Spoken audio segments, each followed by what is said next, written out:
धौलपुर नगर के बीचों बीच एक पुरानी पर सजी सजाई दुकान थी, मोदी जनरल स्टोर।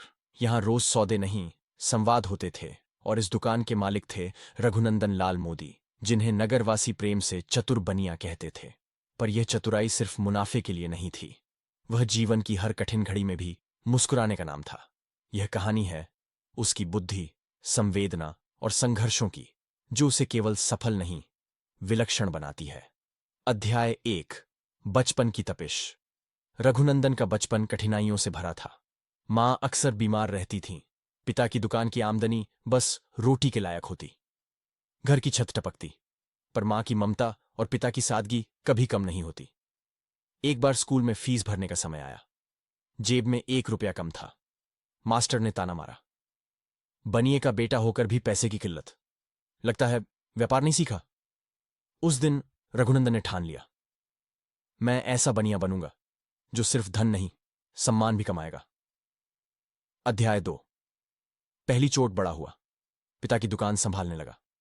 एक दिन एक पुराने ग्राहक ने जानबूझकर नकली नोट से धोखा दिया। नुकसान बड़ा था।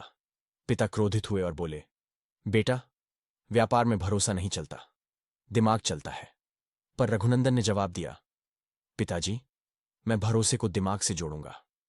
उस रात वह बहुत रोया, लेकिन अगली सुबह उसने बोर्ड लगाया, यहां हर ग्राहक को सम्मान मिलेगा, भले ही नोट नकली निकले। धीरे धीरे लोगों को विश्वास हो गया कि यह बनिया दिल से व्यापार करता है। अध्याय 3। एक बहन की विदाई। रघुनंदन की छोटी बहन कमला विवाह योग्य हुई, पर व्यापार अभी उतना बड़ा नहीं हुआ था कि धूमधाम हो सके। पिता की आंखें नम थीं, मां की हालत खराब। तभी रघुनंदन ने अपनी सारी बचत निकालकर पिता के चरणों में रख दी और कहा, आपने मुझे व्यापार सिखाया, अब यह उसका पहला लाभ है।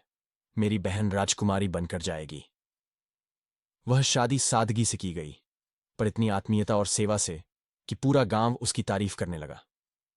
उसी दिन लोगों ने कहना शुरू किया, मोदी सिर्फ सौदे नहीं करता, रिश्ते भी जोड़ता है। अध्याय 4। मां का अंतिम पत्र। एक दिन मां की तबीयत बहुत बिगड़ गई। डॉक्टरों ने जवाब दे दिया। रघुनंदन उनके पास बैठा था। तभी मां ने कांपते हाथों से एक पत्र दिया, बेटा, दुकान को मंदिर मत बनाना, पर हर ग्राहक को भगवान समझना। तिजोरी भरना, पर किसी का दिल न तोड़ना। और हां, तू भले ही सबको मुनाफा दे, खुद कभी आत्मा में घाटा मत होने देना। मां का यह आखिरी आशीर्वाद था।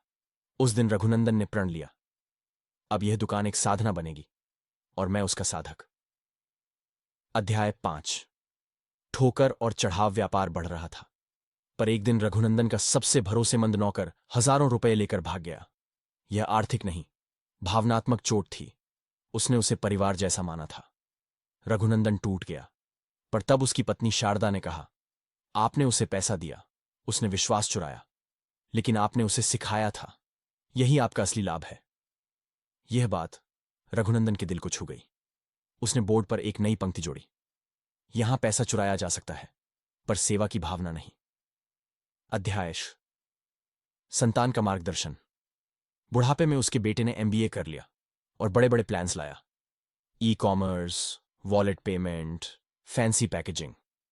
रघुनंदन ने मुस्कुराकर कहा, बेटा, बिजनेस बदल सकता है, लेकिन विश्वास बेचने की कला कभी मत छोड़ना।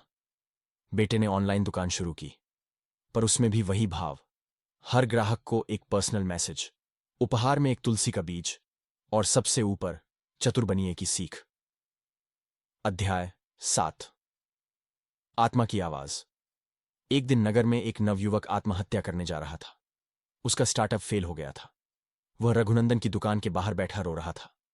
रघुनंदन ने उसकी आंखों में देखा और कहा, बेटा, जीवन में घाटा तब होता है जब हम कोशिश छोड़ देते हैं।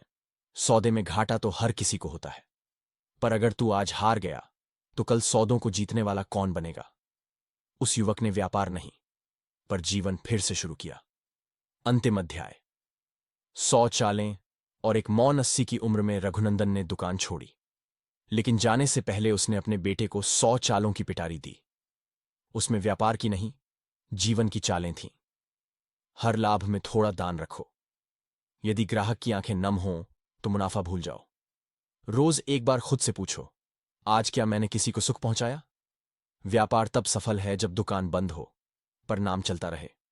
धन छोड़ देना आसान है, पर सेवा की आदत कभी न छोड़ना। अंततः एक शांत दोपहर को रघुनंदन लाल मोदी इस संसार से चले गए। उनकी तिजोरी में बहुत धन नहीं था, पर उनके नाम पर नगर में एक नई पीढ़ी व्यापार की नैतिकता सीख रही थी। उपसंहार। आज का बनिया कौन है? आज भी जब कोई नया व्यापारी दुकान खोलता है तो वह कहता है, मैं उस चतुर बनिया का शिष्य हूं जिसने लाभ को धर्म बनाया। मुख्य सीख। व्यापार केवल लाभ नहीं, आत्मा की सेवा है। कभी कभी नुकसान भी भविष्य की सबसे बड़ी चतुराई बन जाता है। जिसने दुख में भी सेवा न छोड़ी, वही सच्चा व्यवसायी होता है।